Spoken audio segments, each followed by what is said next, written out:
Hi friends, இன்றைக்கி நம்ம பார்க்க போகிற டாபிக் தமிழ்நாட்டில் விடுதலை போராட்டம். இது 10th வால்யூம் 2 ஹிஸ்ட்ரி புக்கில் வந்து கவர் ஆகுது. ஸோ சிலபஸ் பாருங்கள். சிலபஸில் நமக்கு இந்த டாபிக் இருக்குது, விடுதலை போராட்டத்தில் தமிழ்நாட்டின் பங்கு. ஸோ அதனால தான் இந்த டாபிக் இன்றைக்கி நான் சூஸ் பண்ணியிருக்கேன். ஸோ நீங்கள் ஆங்கிலேயருக்கு எதிரான தொடக்க கால கிளர்ச்சிகள் இந்த சாப்டர் வந்து ஆல்ரெடி முடிச்சாச்சு, வீடியோ போட்டாச்சு. ஸோ அந்த வீடியோவையும் பார்த்துக்கோங்க. இந்த தமிழ்நாட்டில் விடுதலை போராட்டத்தில் தமிழ்நாட்டின் பங்கு, இதுக்கு வந்து நம்ம ஒரு 4 யூனிட் படிக்கிற மாதிரி இருக்கும். அது எந்தெந்த புக்கிலேருந்து படிக்க போகிறோம் அப்படிங்கிறத பார்த்தீங்கன்னா,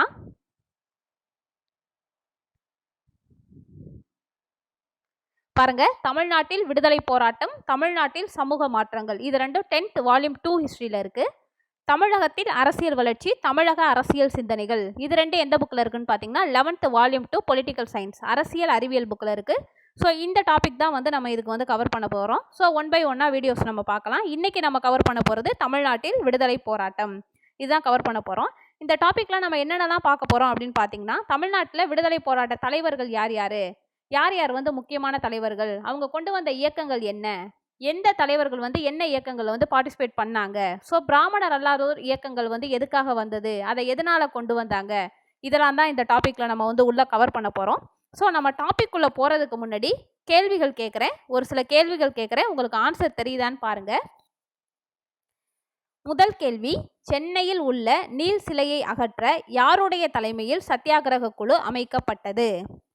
சென்னையில் உள்ள நீல் சிலையை அகற்ற யாருடைய தலைமையில் சத்தியாகிரக குழு அமைக்கப்பட்டது? இது குரூப் 2 2014 கேட்டிருக்காங்க, குரூப் 1 2011 கேட்டிருக்காங்க. இரண்டாவது கேள்வி, இந்திய விடுதலை போராட்ட காலத்தில் பூரண சுதந்திர நாளாக எந்த நாள் கொண்டாடப்பட்டது? இந்திய விடுதலை போராட்ட காலத்தில் பூரண சுதந்திர நாளாக எந்த நாள் கொண்டாடப்பட்டது? குரூப் 2 2015 இந்த கேள்வி கேட்டிருக்காங்க. மூன்றாவது கேள்வி, முதல் இந்திய தேசிய காங்கிரசின் கூட்டம் எங்கு கூடியது? முதல் இந்திய தேசிய காங்கிரசின் கூட்டம் எங்கு கூடியது? குரூப் 2 2015 கேட்டிருக்காங்க. நான்காவது கேள்வி, எந்த ஆண்டு சென்னை மகாஜன சபை தோற்றுவிக்கப்பட்டது? எந்த ஆண்டு சென்னை மகாஜன சபை தோற்றுவிக்கப்பட்டது? குரூப் 2 2015 கேட்டிருக்காங்க. ஐந்தாவது கேள்வி, சுதேசி என்பதன் பொருள்? சுதேசி என்பதன் பொருள் குரூப் 4 2011 கேட்டிருக்காங்க. ஓகே ஃப்ரெண்ட்ஸ், இன்னைக்கு கேள்வி இவள் தான். ஸோ உங்களுக்கு ஆன்சர் தெரியுதான்னு செக் பண்ணிக்கோங்க. அப்படி ஆன்சர் தெரியலன்னா பரவாயில்ல, நம்ம வீடியோ முடிக்கும்போது இந்த கேள்விகளுக்கெல்லாம் நமக்கு வந்து ஆன்சர் தெரியும். ஸோ இப்போ வந்து நம்ம டாபிக் உள்ள போகலாம்.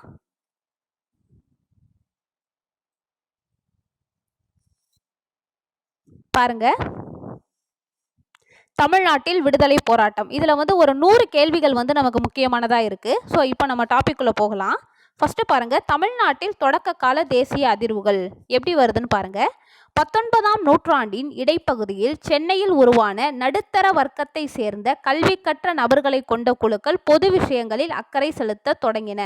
அதுக்கு முன்னாடி வரைக்குமே வந்து பொது விஷயங்களில் வந்து குறைகளை கேட்டு சொல்கிறதுக்கோ இல்லை வந்து கேட்குறதுக்கோ எந்த விதமான அமைப்புகளோ சங்கங்களோ எதுவுமே இல்லை. ஸோ அப்போ என்ன ஆகுதுன்னா, மேற்கத்திய கல்வி அறிமுகமான பிறகு என்ன பண்ணுறாங்கன்னா, படித்த இந்திய நடுத்தர வர்க்கத்தினர் பொது விஷயங்களில் வந்து அக்கறை செலுத்த ஆரம்பிக்கிறாங்க. ஸோ அப்போ தான் முடிவு பண்ணுறாங்க, நம்மளுடைய மக்களுடைய குறைகளை தெரிவிக்கிறதுக்கு வந்து ஏதாவது ஒரு அமைப்பு இருந்தால் மட்டும்தான் அது மூலியமாக நம்ம வந்து தெரிவிக்க முடியும் அப்படிங்கிறது வந்து அப்போ தான் அவங்களுக்கு தோணுது. ஸோ அது மூலியமாக தான் ஃபஸ்ட்டு சென்னை வாசிகள் சங்கம் அப்படிங்கிறது வந்து எடுத்துகிட்டு வராங்க. சென்னை வாசிகள் சங்கம், மெட்ராஸ் நேட்டிவ் அசோசியேஷன் அப்படிங்கிறது 1852 கஜூலு லட்சுமி நரசு சீனிவாசனார் மற்றும் அவர்களை சேர்ந்தவர்களால் நிறுவப்பெற்றது.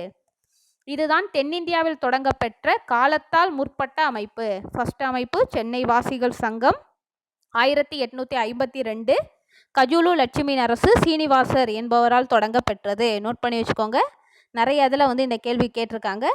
அடுத்து பாருங்க, இவங்களுடைய முக்கியமானது என்னன்னா வந்து சித்திரவதை தடுப்பு ஆணையம், இவங்க தான் வந்து நிறுவப்பட்டது. யாராலனா இந்த MNA சென்னை வாசிகள் சங்கம் என்ற அமைப்பின் முயற்சியினால் சித்திரவதை ஆணையம் டார்ச்சர் கமிஷன் நிறுவப்பட்டது. உங்களுக்கு வந்து இந்த சென்னை வாசிகள் சங்கம் 1852 யாரால் வந்து அது தொடங்கப்பட்டதுன்னு பார்த்தீங்கன்னா கஜூலு லட்சுமி நரசு சீனிவாசனார். ஸோ இந்த அமைப்பினுடைய முயற்சியினால் டார்ச்சர் கமிஷன் சித்திரவதை ஆணையம் நிறுவப்பட்டது. எந்த அமைப்பின் முயற்சியினால் இந்த சித்திரவதை ஆணையம் நிறுவப்பட்டதுன்னு பார்த்தீங்கன்னா இந்த MNA Madras native association, Chennai வாசிகள் சங்கம். இதுதான் இந்த இதில் வந்து நீங்கள் முக்கியமாக ஞாபகம் வச்சுக்குது. ஸோ அடுத்தது போகலாம். சென்னை வாசிகள் சங்கம் 1852 கஜுலு லட்சுமி நரசு சீனிவாசனாரால் தொடங்கப்பட்டது. ஸோ இந்த அமைப்பின் முயற்சியினால் டார்ச்சர் கமிஷன் சித்திரவதை ஆணையம் நிறுவப்பட்டது. அது மூலியமாக டார்ச்சர் ஆக்ட் ஒழிக்கப்பட்டது. இதை மட்டும் ஞாபகம் வச்சுக்கோங்க. அடுத்து தேசியவாத பத்திரிகைகளின் தொடக்கங்கள். த ஹிந்து மற்றும் சுதேசமித்திரன். பாருங்க எப்படி வந்து தேசியவாத பத்திரிகை வந்து தொடங்குதுன்னு பாருங்க. டி முத்துசாமி என்பவர் சென்னை உயர்நீதிமன்றத்தின் முதல் இந்திய நீதிபதியாக 1877 நியமிக்கப்பட்டார். சென்னை உயர்நீதிமன்றத்தின் முதல் இந்திய நீதிபதியாக நியமிக்கப்பட்டவர் யார்? டி முத்துசாமி. ரொம்ப முக்கியமான கேள்வி, நோட் பண்ணி வச்சுக்கோங்க. சென்னை உயர்நீதிமன்றத்தின் முதல் இந்திய நீதிபதியாக நியமிக்கப்பட்டவர் டி முத்துசாமி 1877 நியமிக்கப்பட்டார். இவர் நியமிக்கும் போது என்ன ஆகுதுன்னா, சென்னையில் வந்து சென்னையை சேர்ந்த அனைத்து பத்திரிகைகளும் இதை வந்து விமர்சனம் செய்து இதை வந்து எதிர்க்கிறாங்க. ஸோ இவரை வந்து சென்னை உயர்நீதிமன்றத்தின் முதல் நீதிபதியாக நியமிக்கும் போது நிறைய விமர்சனங்கள்லாம் வர ஆரம்பிக்குது. இவங்க வந்து இதை எதிர்க்கிறாங்க. ஸோ அப்போ தான் என்ன பண்ணுறாங்கன்னா, படித்த கல்வி கற்ற இளைஞர்கள் வந்து என்ன பண்ணுறாங்கன்னா, இந்த எதிர்க்கிற பத்திரிகைகள் எல்லாமே வந்து ஐரோப்பியர்களால் நடத்தப்படுவதை வந்து அறிகிறாங்க. ஓகேவா? இப்போ இவரை வந்து சென்னை உயர்நீதிமன்றத்தின் முதல் இந்திய நீதிபதியாக வந்து அப்பாயின்மெண்ட் பண்ணிட்டாங்க. ஸோ அப்பாயின்மெண்ட் பண்ணும்போது என்ன ஆகுதுன்னா, சென்னையை சேர்ந்த அனைத்து பத்திரிகையுமே வந்து அதுக்கு அகைன்ஸ்டாக இருந்து அதுக்கு வந்து விமர்சனம் பண்ணுறாங்க. அப்போ ஏன் வந்து இவங்க அகைன்ஸ்டாக இருந்து விமர்சனம் பண்ணுறாங்க அப்படின்னு பார்க்கும்போது அப்போ தான் தெரியுது அது ஐரோப்பியர்களோட பத்திரிகை. அப்போ தான் இந்தியர்கள் டிசைட் பண்ணுறாங்க, இது குறித்து இந்தியர்களின் எண்ணங்களை வெளிப்படுத்த ஒரு செய்தி பத்திரிகை தேவை அப்படிங்கிறத உணர்றாங்க. எதுக்கப்புறம்னா, இந்த சென்னை உயர்நீதிமன்றத்தின் முதல் இந்திய நீதிபதி தேர்ந்தெடுக்கப்பட்டதற்கு பிறகு அப்போ தான் வந்து தன்னுடைய எண்ணங்களை வெளிப்படுத்த ஒரு செய்தி பத்திரிகை தேவை என்பது உணரப்பட்டது. அதுக்கப்புறம் தான் என்ன பண்ணுறாங்கன்னா, ஜி சுப்பிரமணியம், எம் வீரராகவாச்சாரி மற்றும் இவரின் நண்பர்கள் 4 ஆகியோர் இணைந்து 1878 தி ஹிந்து என்னும் செய்தி பத்திரிகையை தொடங்கினர். யார் யாருன்னு பாருங்க. ஜி சுப்பிரமணியம், எம் வீரராகவாச்சாரி மற்றும் இவர்களின் நண்பர்கள் 4 இணைந்து 1878 தி ஹிந்து என்னும் செய்தி பத்திரிகையை தொடங்கினர். ஸோ ஜி சுப்பிரமணியம் கேட்டால் தி ஹிந்து நிறைய அதில் கேள்வி கேட்டிருக்காங்க, நோட் பண்ணி வச்சுக்கோங்க. ஜி சுப்பிரமணியம், எம் வீரராகவாச்சாரி, த ஹிந்து. அடுத்து ஜி சுப்பிரமணியம் 1891 சுதேசமித்திரன் என்ற பெயரில் தமிழில் ஒரு தேசிய பருவ இதழையும் தொடங்கினார். ஸோ ஃபஸ்ட்டு ஹிந்து, அதுக்கப்புறம் வந்து சுதேசமித்திரன். ஜி சுப்பிரமணியம் 1891 சுதேசமித்திரன் என்ற பெயரில் தமிழில் ஒரு தேசிய பருவ இதழையும் தொடங்கினார். 1899 அவ்விதழ் நாளிதழாக மாறியது. பருவ இதழ் வந்து நாளிதழாக மாறிடுச்சு, அதையும் பார்த்துக்கோங்க. 1891 சுதேசமித்திரன் வந்து தேசிய பருவ இதழாக இருந்திருக்கு. 1899 வந்து அது நாளிதழாக மாறிடுச்சு. அதுக்கப்புறம் பாருங்க, இந்த ஹிந்து சுதேசமித்திரன் இந்த பத்திரிகைகள் தொடங்கப்பட்டது வந்து நிறைய உள்நாட்டு பத்திரிகை தொடங்குவதற்கு வந்து ஊக்கமளிச்சிருக்கு. ஸோ உள்நாட்டு பத்திரிகைகள் என்னென்னு பாருங்க. Indian Patriot, South Indian Mail, Madras Standard, Deshabhimani, Vijaya, Suryodayam, India போன்ற உள்நாட்டு பத்திரிகைகள் தொடங்குவதற்கு ஊக்கமளித்தது. ஹிந்து சுதேசமித்திரன் அந்த தேசிய அளவில் உருவான பத்திரிகைகள் வந்து உள்நாட்டு பத்திரிகைகள் உருவாவதற்கு ஊக்கமளித்தது. ஸோ உள்நாட்டு பத்திரிகைகள் என்னென்னு பார்த்தீங்கன்னா, Indian Patriot, South Indian Mail, Madras Standard, Deshabhimani, Vijaya, Suryodayam. இதுதான் வந்து இந்தியா போன்ற உள்நாட்டு பத்திரிகைகள் தொடங்கப்படுவதற்கு ஊக்கம் அளித்தது. ஸோ இதில் வந்து உள்நாட்டு பத்திரிகைகள் எதுன்னு கூட கேள்வி கேட்கலாம், நோட் பண்ணி வச்சுக்கோங்க. அடுத்து பாருங்க, சென்னை மகாஜன சபை. ஃபர்ஸ்ட் வந்து சென்னை வாசிகள் சங்கம் 1852. இப்போ சென்னை மகாஜன சபை. இதுதான் வந்து தெளிவான தேசிய நோக்கங்களுடன் துவங்கப்பெற்ற தொடக்க கால அமைப்பு. தெளிவான தேசிய நோக்கங்களுடன் தொடங்கப்பெற்ற தொடக்க கால அமைப்பு தான் இந்த சென்னை மகாஜன சபை. இது வந்து 1884 May 16 M Veeraraghavachari, P Anandacharlu, P Rangaiah மற்றும் சிலரால் நிறுவப்பட்டது. யார் யாருன்னு பாருங்க. 1884 May 16 M Veeraraghavachari, P Anandacharlu, P Rangaiah மற்றும் சிலரால் நிறுவப்பட்டது. இவ்வமைப்பின் முதல் தலைவராக பி ரங்கையா பொறுப்பேற்றார். 3 பேர், M Veeraraghavachari, P Anandacharlu, P Rangaiah. இதனுடைய தலைவர் பி ரங்கையா, இதனுடைய செயலாளர் பி அனந்தசார்லு. நோட் பண்ணி வச்சுக்கோங்க. யார் வந்து தலைவர், யார் வந்து செயலாளர் அப்படின்னு நோட் பண்ணி வச்சுக்கோங்க. இவங்களுடைய முக்கியமான நோக்கம் அப்படிங்கிறது என்னன்னு பார்த்தீங்கன்னா, இந்த சென்னை மகாஜன சபையோட நோக்கம் கருத்துக்களை மாகாணத்தின் பல பகுதிகளில் வாழும் மக்களிடையே பல்வேறு பொது பிரச்சனைகளை குறித்து ஒருமித்த கருத்தை உருவாக்கி அதை அரசாங்கத்திற்கு தெரியப்படுத்துவது. எல்லா மக்கள்கிட்டையும் என்ன குறைகள் அப்படிங்கிறத கேட்டு அதை ஒருங்கிணைச்சி அதை போயிட்டு அரசாங்கத்திற்கு தெரியப்படுத்துறது தான் இவங்களுடைய நோக்கமாக இருந்தது. ஸோ இவருடைய கோரிக்கைகள் வந்து என்னென்ன அப்படின்னு பார்ப்போம். சென்னை மகாஜன சபையின் கோரிக்கைகள் வந்து ரொம்ப முக்கியமானது. என்னன்னு பாருங்கள். குடிமை பணிக்கான தேர்வுகள் இங்கிலாந்திலும் இந்தியாவிலும் ஒரே சமயத்தில் நடத்தப்பட வேண்டும். இதை வந்து உங்களுக்கு புக் பேக் கொஸ்டினாக இருக்குது, பார்த்துக்கலாம். குடிமை பணிகளுக்கான தேர்வுகள் இங்கிலாந்திலும் இந்தியாவிலும் ஒரே சமயத்தில் நடத்தப்பட வேண்டும், ஃபஸ்ட்டு பாயிண்ட்டு. ரெண்டாவது பாயிண்ட்டு, லண்டனில் உள்ள இந்திய கவுன்சிலை மூடுவது. லண்டனில் உள்ள இந்திய கவுன்சிலை மூடுவது. மூன்றாவது கேள்வி, வரிகளை குறைப்பது. நான்காவது கோரிக்கை, இராணுவ குடியியல் நிர்வாக செலவுகளை குறிப்பது. இது 4 தான் சென்னை மகாஜன சபையோட கோரிக்கை. ஸோ சென்னை மகாஜன சபை எப்போ நிறுவப்பட்டதுன்னா 1884 மே 16 யார் யாருன்னா M Veeraraghavachari, P Anandacharlu, P Rangaiah இவங்களால தான் நிறுவப்பட்டிருக்கு. ஸோ இதனுடைய தலைவர் பி ரங்கையா, இதனுடைய செயலாளர் பி அனந்தச்சர்லு. அவங்க தான். இவங்களுடைய நோக்கம் என்னன்னா, மாகாணத்தில் பல பகுதிகளில் வாழும் மக்களை ஒருங்கிணைத்து அவர்களுடைய பொது பிரச்சனைகளை கேட்டு அதை வந்து அரசாங்கத்திட்ட வந்து தெரியப்படுத்துறது தான் இவங்களுடைய நோக்கம். இவங்களுடைய 4 முக்கியமான கோரிக்கைகள் என்னென்னா, குடிமை பணிகளுக்கான தேர்வை இங்கிலாந்திலும் இந்தியாவிலும் ஒரே சமயத்தில் நடத்த வேண்டும், லண்டனில் உள்ள இந்திய கவுன்சிலை மூடுவது, வரிகளை குறைப்பது, இராணுவ குடியியல் நிர்வாக செலவுகளை குறைப்பது. இதுதான் இவ்வமைப்பினுடைய கோரிக்கை. நோட் பண்ணி வச்சுக்கோங்க. அடுத்து பாருங்க, 1884 சென்னை மகாஜன சபை, 1885 காங்கிரஸ் தோற்றம். ஸோ என்ன ஆகுது, தமிழ்நாட்டின் முக்கிய தொடக்க கால மிதவாத தேசியவாதிகள் யாருன்னு பாருங்க. தமிழ்நாட்டின் முக்கிய தொடக்க கால மிதவாத தேசியவாதிகள் யார் யாருன்னு பாருங்க. சென்னையைச் சேர்ந்த புகழ்பெற்ற தமிழ்நாட்டு மிதவாத தலைவர்கள் V S. Srinivasa Sastri, P S. Sivaswami, V. Krishnaswami, T R. Venkatraman, G A. Natesan, T M. Madhavrao மற்றும் எஸ். சுப்பிரமணியனார். நோட் பண்ணி வச்சுக்கோங்க. தமிழ்நாட்டின் முக்கிய தொடக்க கால மிதவாத தேசியவாதிகள் யார் யாருன்னு பார்த்தீங்கன்னா, சென்னையை சேர்ந்த புகழ்பெற்ற தமிழ்நாட்டு மிதவாத தலைவர்கள் V S. Srinivasa Sastri, P S. Sivaswami, V. Krishnaswami, T R. Venkatraman, G A. Natesan, T M. Madhavrao மற்றும் எஸ். சுப்பிரமணியனார் ஆகியனோர். நோட் பண்ணி வச்சுக்கோங்க. அடுத்து பாருங்க, 1884 சென்னை மகாஜன சபை, 1885 இந்திய காங்கிரசின் முதல் கூட்டம். இந்திய காங்கிரசின் முதற் கூட்டம் 1885 பம்பாயில் நடைபெற்றது. முக்கியமான கேள்வி. காங்கிரசினுடைய முதல் கூட்டம் எங்கு நடைபெற்றதுன்னா பம்பாயில் 1885. இதற்கு தலைமை ஏற்றவர் W.C. பானர்ஜி. இதற்கு தலைமை ஏற்றவர் யாருன்னு பார்த்தீங்கன்னா W.C. பானர்ஜி. நோட் பண்ணி வச்சுக்கோங்க. இந்த ஃபஸ்ட்டு காங்கிரஸ் கூட்டத்தில் 72 பிரதிநிதிகள் வந்து கலந்துருக்காங்க. அதில் 22 பிரதிநிதிகள் வந்து சென்னையை சேர்ந்தவர்கள். நோட் பண்ணி வச்சுக்கோங்க. மொத்தம் எத்தனை பிரதிநிதிகள் கலந்துக்கிட்டாங்கன்னா 72 பிரதிநிதிகள். அதில் வந்து 22 பிரதிநிதிகள் வந்து சென்னையை சேர்ந்தவர்கள். அடுத்து பாருங்க, தனது எழுத்துக்களின் மூலமாக தேசியத்தை முன்னெடுத்தவர் யார்? தனது எழுத்துக்களின் மூலமாக தேசியத்தை முன்னெடுத்தவர் யார்? ஜி. சுப்பிரமணியர். என்ன எழுத்துக்களின் மூலமாக தேசியத்தை முன்னெடுத்தவர் ஜி. சுப்பிரமணியனார். என்னென்ன எழுதினார்னா த ஹிந்து, சுதேசமித்திரன். நோட் பண்ணி வச்சுக்கோங்க. அடுத்து பாருங்க, இவர் யாருக்கு இணையானவர்? இந்த ஜி. சுப்பிரமணியன் பார்த்தீங்கன்னா நவ்ரோஜி மற்றும் கோகலே ஆகியோருக்கு இணையானவர். நவ்ரோஜி, கோகலேவுக்கு இணையானவர் ஜி. சுப்பிரமணியர்.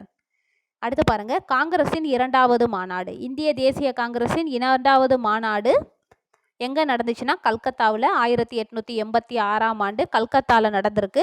ஸோ இது யாருன்னா, தலைமை தாங்கினது யாருன்னா தாதாபாய் நவ்ரோஜி. காங்கிரஸின் 2வது மாநாட்டிற்கு தலைமை தாங்கியவர் யார் அப்படின்னா தாதாபாய் நவ்ரோஜி. எந்த வருடம்? 1886. அடுத்து 3வது காங்கிரஸ் மாநாடு பத்ருதீன் தியாப்ஜி. அதனுடைய தலைமை பத்ருதீன் தியாப்ஜி தலைமையில் 1887 சென்னையில் இன்று 1000 விளக்கு என்று அழைக்கப்படுகின்ற மக்கிஸ் தோட்டத்தில் நடைபெற்றது. நோட் பண்ணி வச்சுக்கோங்க. ஃபர்ஸ்ட் காங்கிரஸ் கூட்டம் பம்பாயில் நடந்துச்சு. தலைவர் வந்து W.C. பானர்ஜி. 2ஆம் காங்கிரஸ் கூட்டம் வந்து கல்கத்தாவில் நடந்துச்சு. அதோடைய தலைவர் வந்து யாருன்னா தாதாபாய் நவ்ரோஜி. 1886. 3வது காங்கிரஸ் மாநாடு எங்கே நடந்துச்சுன்னா 1887 இந்த சென்னையில் இன்று 1000 விளக்கு என்று அழைக்கப்படுகின்ற மக்கிஸ் தோட்டத்தில் வந்து நடைபெற்றிருக்கு. இயர் வந்து 1887. இந்த 3ஆம் காங்கிரஸ் மாநாட்டில் கலந்து கொண்ட பிரதிநிதிகள் பார்த்தீங்கன்னா மொத்தம் 607 அகில இந்திய பிரதிநிதிகளில் 607 அகில இந்திய பிரதிநிதிகளில் 362 பிரதிநிதிகள் வந்து சென்னை மாகாணத்தை சார்ந்தவர்கள். ரொம்ப ரொம்ப முக்கியமானது. ஃபர்ஸ்ட் காங்கிரஸ் மாநாடு, 2வது காங்கிரஸ் மாநாடு, 3வது காங்கிரஸ் மாநாடு. ஃபர்ஸ்ட் காங்கிரஸ் மாநாடு பம்பாய், 2வது காங்கிரஸ் மாநாடு கல்கட்டா, 3வது காங்கிரஸ் மாநாடு சென்னை. ஃபர்ஸ்ட்டுக்கு தலைமை தாங்கியவர் WC பானர்ஜி, 2வது மாநாட்டுக்கு தலைமை தாங்கியவர் தாதாபாய் நவ்ரோஜி, 3வது மாநாட்டிற்கு தலைமை தாங்கியவர் பத்ருதீன் தியாப்ஜி. பார்த்து வச்சுக்கோங்க. அடுத்த கேள்வி, தமிழ்நாடு அன்றைய சென்னை மாகாணத்தின் ஒரு பகுதியாக இருந்தது. தமிழ்நாடு அன்றைய சென்னை மாகாணத்தின் ஒரு பகுதியாக இருந்தது. சென்னை மாகாணம் என்பது இன்றைய ஆந்திர பிரதேசத்தின் பெரும்பகுதியையும் கடற்கரை மாவட்டங்கள் மற்றும் ராயலசீமா, கர்நாடகாவையும் பெங்களூர், பெல்லாரி, தெற்கு கனரா, கேரளாவையும் ஆந்திர பிரதேசத்தின் பெரும்பகுதிகளையும் கர்நாடகாவையும் கேரளாவையும் மற்றும் ஒடிசாவின் சில பகுதிகளையும் உள்ளடக்கியதாக இருந்தது. நோட் பண்ணி வச்சுக்கோங்க. அடுத்த கேள்வி, சுதேசி இயக்கம். வங்க பிரிவினை 1905 தான் வந்து சுதேசி இயக்கத்திற்கு இட்டு சென்றது. ஸோ சுதேசி இயக்கத்திற்கு காரணம் வங்க பிரிவினை 1905. இதுதான் வந்து போராட்டத்தின் போக்கை மாற்றி அமைத்தது. சுதேசி நிறுவனங்களை ஊக்குவித்தல், அந்நிய பண்டங்களை புறக்கணித்தல், தேசிய கல்வியை முன்னெடுத்தல் ஆகியவற்றை அவர்கள் நடைமுறைப்படுத்தினர். ஸோ இதுதான் வந்து சுதேசி இயக்கம். தமிழ்நாட்டினுடைய இந்த சுதேசி இயக்கத்திற்கு தமிழ்நாட்டினுடைய எதிர்வினை என்னென்னு பாருங்க. இது முக்கியமான தலைவர்கள் யார் யாருன்னா தமிழ்நாட்டை சேர்ந்த சிறந்த தலைவர்கள் வ.உ. சிதம்பரனார், வி. சர்க்கரையார், சுப்பிரமணிய பாரதி, சுரேந்திரநாத் ஆர்யா ஆகியோர் தமிழ்நாட்டை சேர்ந்த சிறந்த தலைவர்கள் ஆவர். இந்த சுதேசி இயக்கத்திற்கு தமிழ்நாட்டினுடைய எதிர்வினை. அது சுதேசி இயக்கம் எதனால் வந்துச்சுன்னா அந்த வங்க பிரிவினை 1905 அதுதான் காரணம். ஸோ இந்த தமிழ்நாட்டின் எதிர்வினை வந்து முக்கியமான தமிழ்நாட்டின் எதிர்வினை என்னென்னு பார்க்குதுன்னா இந்த சுதேசி இயக்கத்திற்கு எதிரான வினை. முக்கியமான தலைவர்கள் வந்து வ.உ. சிதம்பரனார், வி. சர்க்கரையார், சுப்பிரமணிய பாரதி, சுரேந்திரநாத் ஆரியார் ஆகியோர் தமிழ்நாட்டை சேர்ந்த சிறந்த தலைவர்கள். இதில் வந்து பாரதியார் பார்த்திங்கன்னா மக்களின் நாட்டுப்பற்று உணர்வுகளை தட்டி எழுப்பியதில் சுப்பிரமணிய பாரதியின் தேசபக்தி பாடல்கள் மிக முக்கியமானவையாகும். மக்களின் நாட்டுப்பற்று உணர்வுகளை தட்டி எழுப்பியதில் யாருடைய பாடல்கள் மிக முக்கியமானவையாகும்னா தேசபக்தி பாடல்கள் மிக முக்கியமானவையாகும்னு பார்த்தீங்கன்னா சுப்பிரமணிய பாரதி. நோட் பண்ணி வச்சுக்கோங்க, சுப்பிரமணிய பாரதி. அடுத்து பாருங்க, இந்த சுதேசி கருத்துக்களை பரப்புரை செய்ய பல இதழ்கள் தோன்றின. அவற்றில் சுதேசமித்திரன் இந்தியா ஆகிய 2 முக்கிய இதழ்களாகும். சுதேசி கருத்துக்களை பரப்புரை செய்ய பல இதழ்கள் தோன்றினர். சுதேசமித்திரன் இந்தியா ஆகிய 2 முக்கிய இதழ்கள். எந்தெந்த இதழ்கள்னா சுதேசமித்திரன் இந்தியா. அடுத்து பாருங்க, சுதேசி இயக்கத்திற்கு சுதேசியை செயல்படுத்துவதில் மேற்கொள்ளப்பட்ட துணிகரமான நடவடிக்கைகள் ஒன்று தமிழ்நாட்டில் பார்த்தீங்கன்னா தூத்துக்குடியில் வ.உ. சிதம்பரனாரால் தொடங்கப்பட்ட சுதேசி நீராவி கப்பல் நிறுவனம். நோட் பண்ணி வச்சுக்கோங்க. வ.உ. சிதம்பரனாரால் தொடங்கப்பட்ட சுதேசி நீராவி கப்பல் நிறுவனம். இது எப்போ தொடங்கினாங்க அப்படின்னு பார்த்தீங்கன்னா சுதேசி நீராவி கப்பல் நிறுவனம் 1906 அக்டோபர் 16. நோட் பண்ணி வச்சுக்கோங்க. 1906 அக்டோபர் 16 வ.உ. சிதம்பரனாரால் சுதேசி நீராவி கப்பல் நிறுவனம் தொடங்கப்பட்டது. 1906 அக்டோபர் 16. இவர் காளியோ மற்றும் லாவோ என்னும் 2 கப்பல்களை விலக்கி வாங்கி அவற்றை தூத்துக்குடிக்கும் கொழும்புக்கும் இடையே ஓட்டினார். என்ன கப்பல் நேம் பார்த்துக்கோங்க, காளியா மற்றும் லாவோ என்னும் 2 கப்பல்களை விலைக்கு வாங்கி தூத்துக்குடிக்கும் கொழும்புக்கும் இடையே ஓட்டினார். அதை நோட் பண்ணி வச்சுக்கோங்க. அப்புறம் 1908 ஐரோப்பியருக்கு சொந்தமான கோரல் நூற்பாலையில் நடைபெற்ற வேலை நிறுத்தத்தில் தலைமை ஏற்றார். வ.உ. சிதம்பரனார்னா 2 விஷயங்கள் உங்களுக்கு ஞாபகம் வரணும். ஒன்று சுதேசி கப்பல் நிறுவனம் 1900 அக்டோபர் 16 அவர் நிறுவிய சுதேசி கப்பல் நிறுவனம். அந்த 2 கப்பல் பேர் வந்து ஒன்று காளியா மற்றும் லாவோ. அதை எங்கே வந்து அவர் ஓட்டினார்னு பார்த்தீங்கன்னா தூத்துக்குடிக்கும் கொழும்புக்கும் இடையே. இந்த ஒரு பாயிண்ட் ஞாபகம் வரணும். அடுத்து பார்த்தீங்கன்னா 1908 ஐரோப்பியருக்கு சொந்தமான கோரல் நூற்பாலையில் நடைபெற்ற வேலை நிறுத்தத்திற்கு தலைமை ஏற்றார். இந்த 2 பாயிண்ட் ஞாபகம் வச்சுக்கோங்க. அடுத்து பாருங்க, தமிழ்நாட்டில் புரட்சிகர தேசியவாதிகளின் செயல்பாடுகள். இப்போ வந்து மிதவாதிகள் பார்த்தாச்சு. இப்போ வந்து தமிழ்நாட்டில் புரட்சிகர தேசியவாதிகள் என்னன்னு பார்ப்போம். புரட்சிகர தேசியவாதிகளுக்கு புகலிடம் எது? பாண்டிச்சேரி. புரட்சிகர தேசியவாதிகளின் புகலிடம் பாண்டிச்சேரி. நோட் பண்ணி வச்சுக்கோங்க. புரட்சிகர தேசியவாதிகளின் புகலிடம் பாண்டிச்சேரி. லண்டனில் இருந்த இந்தியா ஹவுஸ் என்ற இடத்திலும் பாரிஸிலும் வழங்கப்பெற்றது. இந்த புரட்சிகர நடவடிக்கைகள் குறித்த அறிமுகமும் பயிற்சியும் எங்கு வழங்கப்பெற்றது அப்படின்னு பார்த்தீங்கன்னா லண்டனில் இருந்த இந்தியா ஹவுஸ் என்ற இடத்திலும் பாரிஸிலும் வழங்கப்பெற்றது. புரட்சிகர நடவடிக்கைகளுக்கு பயிற்சி எங்கு வழங்கப்பட்டது? லண்டனில் இருந்த இந்தியா ஹவுஸ் என்ற இடத்திலும் பாரிஸிலும் வழங்கப்பட்டது. இந்த புரட்சிகர தேசியவாதிகளுள் ரொம்ப முக்கியமானவர்கள் யாருன்னு பார்த்தீங்கன்னா எம்.பி.டி. ஆச்சாரியா, வி.வி. சுப்பிரமணியனார் மற்றும் டி.எஸ்.எஸ். ராஜன். எம்.பி.டி. ஆச்சாரியா, வி.வி. சுப்பிரமணியனார் மற்றும் டி.எஸ்.எஸ். ராஜன் ஆகியோர் ஆவர். 3 பேரையும் ஞாபகம் வச்சுக்கோங்க. புரட்சிகர தேசியவாதிகளுள் முக்கியமானவர்கள் எம்.பி.டி. ஆச்சாரியா, வி.வி. சுப்பிரமணியனார் மற்றும் டி.எஸ்.எஸ். ராஜன். அப்புறம் பாருங்க, புரட்சிவாத செய்தித்தாள்கள் என்னென்னு பார்த்தீங்கன்னா இந்தியா, விஜயா, சூரியோதயம். புரட்சிவாத செய்தித்தாள்கள் இந்தியா, விஜயா, சூரியோதயம். ரொம்ப முக்கியமான கேள்வி. புரட்சிவாத தேசிய செய்தித்தாள்கள் இந்தியா, விஜயா, சூரியோதயா. நோட் பண்ணி வச்சுக்கோங்க. அடுத்து பாருங்க,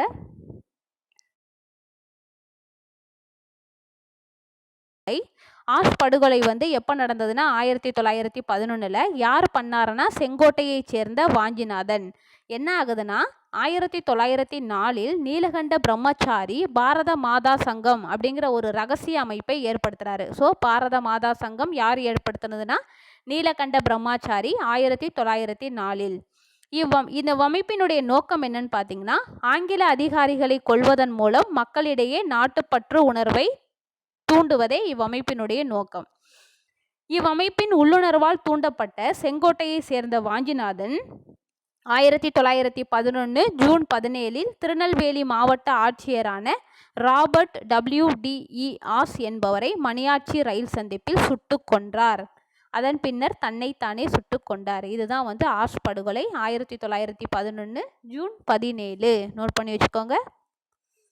அடுத்து அன்னி-பெசன்ட் அம்மையாரும் தன்னாட்சி இயக்கமும்.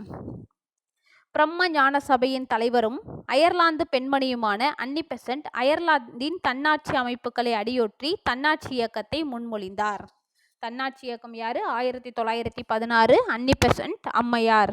இவர் தொடங்கிய அகில இந்திய அளவில் தன்னாட்சி வழங்கப்பட வேண்டும் என்னும் கோரிக்கையை முன்னெடுத்து சென்றார். இவருக்கு துணை நின்றவர்கள் யாருன்னு பார்த்தீங்கன்னா G.S. Arundale, B P. வாடியா மற்றும் சி.பி. ராமசாமி.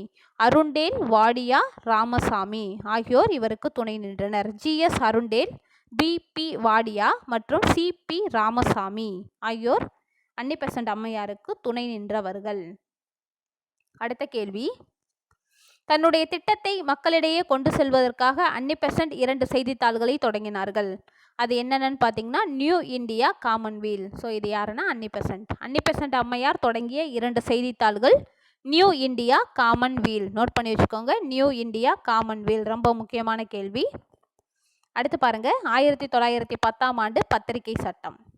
1910ஆம் ஆண்டு பத்திரிகை சட்டத்தின்படி அன்னி-பெசன்ட் பிணைத்தொகையாக பெருமளவு பணத்தை செலுத்தும்படி அறிவுறுத்தப்பட்டார். ஸோ அந்த பத்திரிகை சட்டம் எப்போன்னு பார்த்துங்க, 1910ஆம் ஆண்டு பத்திரிகை சட்டம்.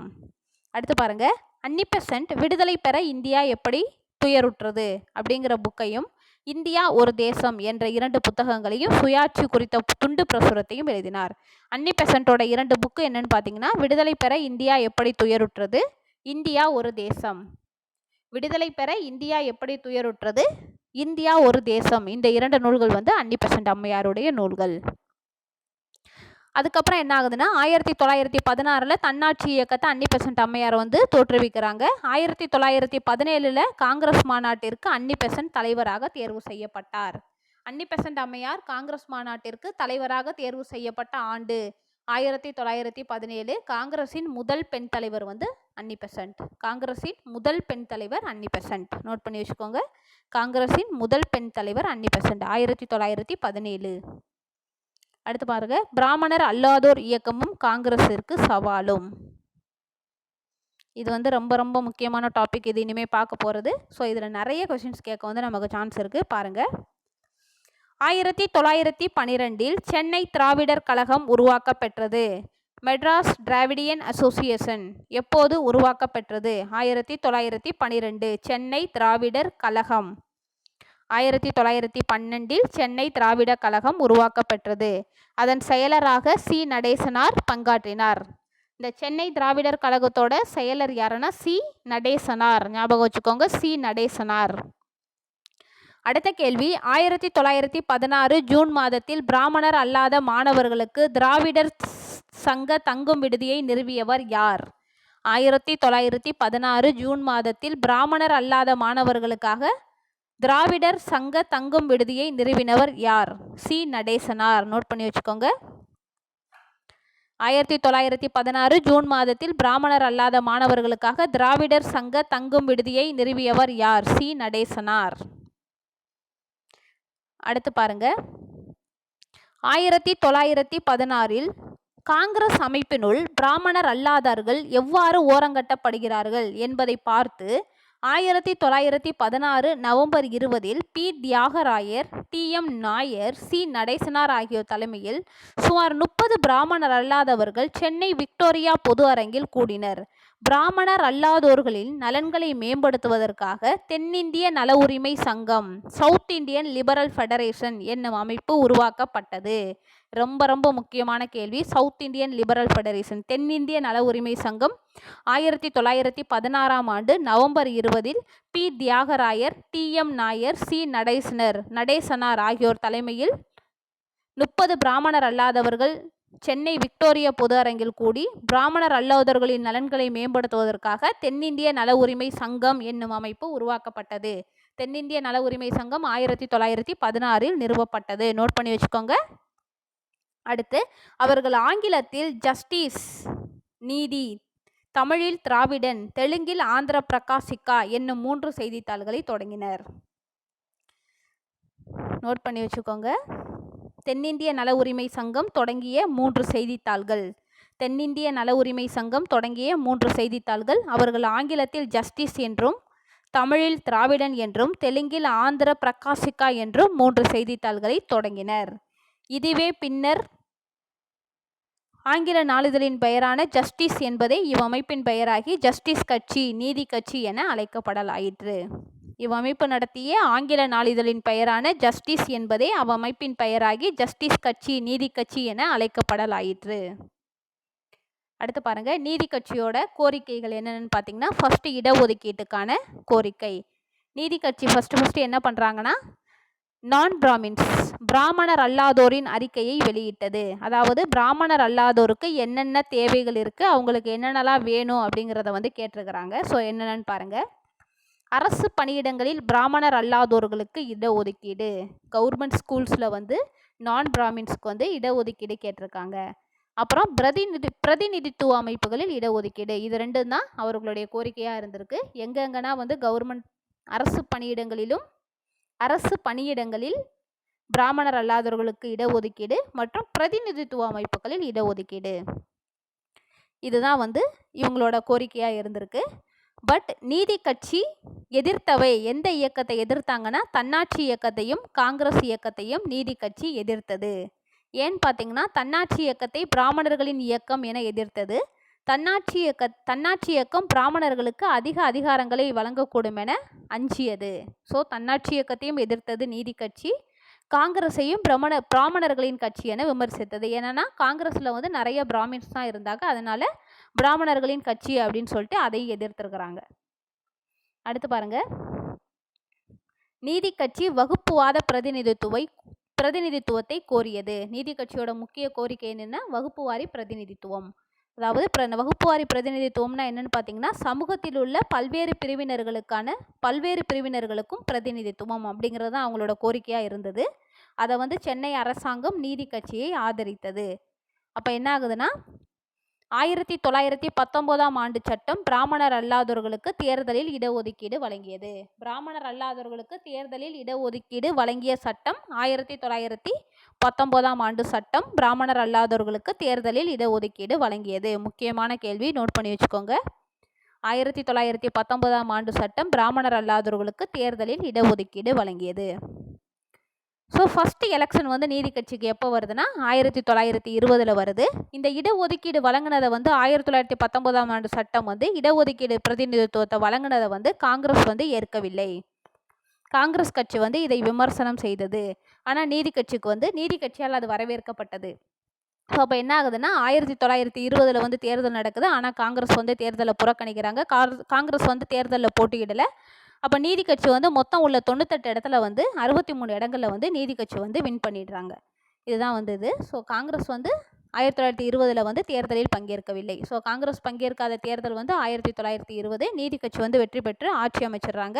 ஸோ நீதி கட்சியின் முதலாவது முதலமைச்சர் யாருன்னா சுப்பராயலு. 1920 வந்து நீதி கட்சி ஆட்சி அமைக்கிறாங்க. நீதி கட்சியின் முதல் தலைவர் சுப்பராயலு. சுப்பராயலு வந்து முதலாவது முதலமைச்சர் ஆனார். அதுக்கப்புறம் 1923 நடைபெற்ற தேர்தலுக்கு பிறகு நீதி கட்சியை சேர்ந்த பனகல் அரசர் அமைச்சரவையை அமைத்தார். ஃபர்ஸ்ட் வந்து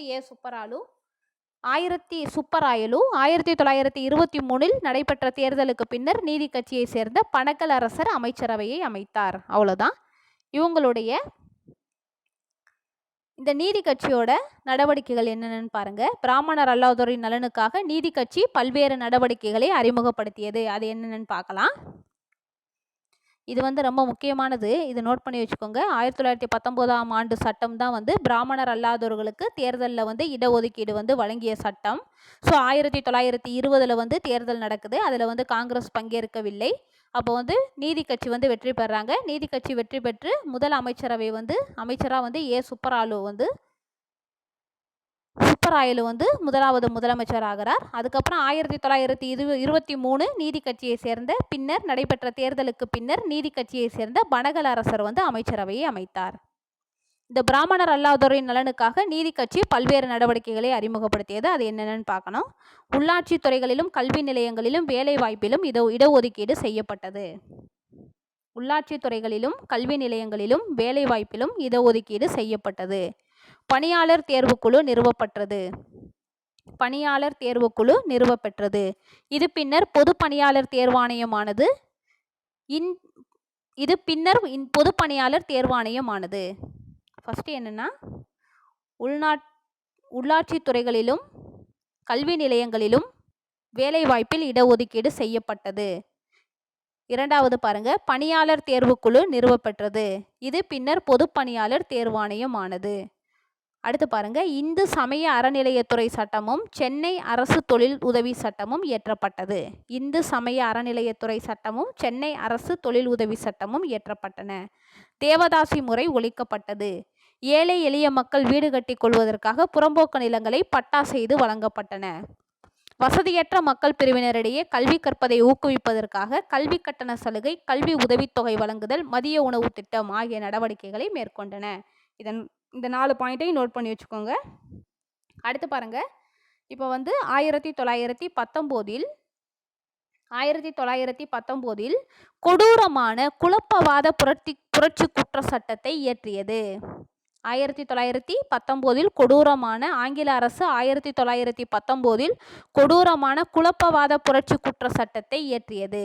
இச்சட்டத்தை பரிந்துரை செய்த குழுவினுடைய தலைவரின் பெயர் சர் சிட்னி ரவுலட். ரவுலட் சட்டத்துறை குழுவினருடைய தலைவரின் பெயர் யாருன்னா, பரிந்துரை செய்த குழுவினுடைய தலைவரின் பெயர் சர் சிட்னி ரவுலட். இச்சட்டம் பரவலாக ரவுலட் சட்டம் என அறியப்பட்டது. ஸோ ரவுலட் சட்டம் வந்து 1919. இது ஒரு குழப்பவாத புரட்சி குற்ற சட்டம். இச்சட்டத்தினுடைய நோக்கம் என்னன்னா, இச்சட்டத்தின் கீழ் முறையான நீதித்துறை சார்ந்த விசாரணைகள் இல்லாமலேயே யாரை வேண்டுமானாலும் பயங்கரவாதி என குற்றம் சாட்டி அரசு சிறையில் அடைக்கலாம். இதுதான் இந்த சட்டம். இச்சட்டத்தின் கீழ் முறையான நீதித்துறை சார்ந்த விசாரணைகள் இல்லாமலேயே யாரை வேண்டுமானாலும் பயங்கரவாதி என குற்றம் சாட்டி அரசு சிறையில் அடைக்கலாம். இதை எதிர்த்து ரவுலட் சத்தியாகிரகம் நடக்குது பாருங்க. 1919 மார்ச் 18 மெரினா கடற்கரையில் நடைபெற்ற கூட்டத்தில் காந்தியடிகள் உரையாற்றினார். 1919 மார்ச் 18 மெரினா கடற்கரையில் நடைபெற்ற கூட்டத்தில் காந்தியடிகள் உரையாற்றினார். 1919 ஏப்ரல் 6 கருப்பு சட்டத்தை எதிர்க்கும் நோக்கில் கடையெடுப்பும் வேலை நிறுத்தங்களும் நடத்தப்பட்டன. இது வந்து ஒரு கருப்பு சட்டம்னு சொல்றாங்க. கருப்பு சட்டத்தை எதிர்க்கும் நோக்கில் கடையெடுப்பும் வேலை நிறுத்தங்களும் நடத்தப்பட்டன. அடுத்து பாருங்க, இந்த ரவுலட் சட்டத்தின் போது சென்னை சத்தியாகிரக சபை என்ற அமைப்பு நிறுவப்பட்டது. இந்த ரவுலட் சத்தியாகிரகத்தின் போது தொடங்கப்பட்ட சபை சென்னை சத்தியாகிரக சபை. இதில் வந்து ராஜாஜி, கஸ்தூரி Rangar, S Sathyamurthy, George Joseph ஆகியோர் கூட்டத்தில் உரை நிகழ்த்தினர். ரவுலட் சத்தியாகிரகத்தின் போது தொடங்கப்பட்ட சபை சென்னை சத்தியாகிரக சபை. இது Rajaji, Kasturirangar, S Sathyamurthy, George Joseph ஆகியோர் கூட்டத்தில் உரை நிகழ்த்தினர். நோட் பண்ணி வச்சுக்கோங்க. அடுத்து பாருங்க, இந்த ஜார்ஜ் ஜோசப் அப்படிங்கிறவர் யாருன்னு பார்த்தீங்கன்னா, வழக்கறிஞரும் நன்கு சொற்பொழிவாற்றும் திறன் படைத்தவருமான ஜார்ஜ் ஜோசப் மதுரையில் தன்னாட்சி இயக்கத்தை ஏற்படுத்தியதிலும் அதன் நோக்கத்தை மக்களின் கவனத்திற்கு கொண்டு சென்றதிலும் முக்கிய பங்கு வகித்தவர். இவர் ஒரு வழக்கறிஞர், சொற்பொழிவாற்றும் திறன் படைத்தவருமான ஜார்ஜ் ஜோசப் மதுரையில் தன்னாட்சி இயக்கத்தை ஏற்படுத்தியதிலும் அதன் நோக்கத்தை மக்களின் கவனத்திற்கு கொண்டு செல்வதிலும் முக்கிய பங்கு வகித்தார். செங்கன்னூரில் இன்றைய கேரள மாநிலம் ஆலப்புழா மாவட்டம் பிறந்திருந்தாலும் மதுரையில் வசிப்பதையே விரும்பி மக்களின் வழக்கறிஞராக பணி செய்தார். மதுரையில் வழக்கறிஞராக பணி செய்திருக்கார். ஸோ தனது நீண்ட பொது வாழ்வின் போது அவர் கேரளாவில் வைக்கம் சத்தியாகிரகத்தை வழிநடத்தினார். வைக்கம் சத்தியாகிரகத்தை வழிநடத்தினார். ஏனெனில் இது இந்தியாவின் அனைத்து குடிமக்களுக்கும் சமூக உரிமைகள் தொடர்பான பிரச்சனையாக அவர் கருதினார். தமிழ்நாட்டில் குற்ற பரம்பரை சமூகங்களின் பாதுகாவலராக விளங்கினார்.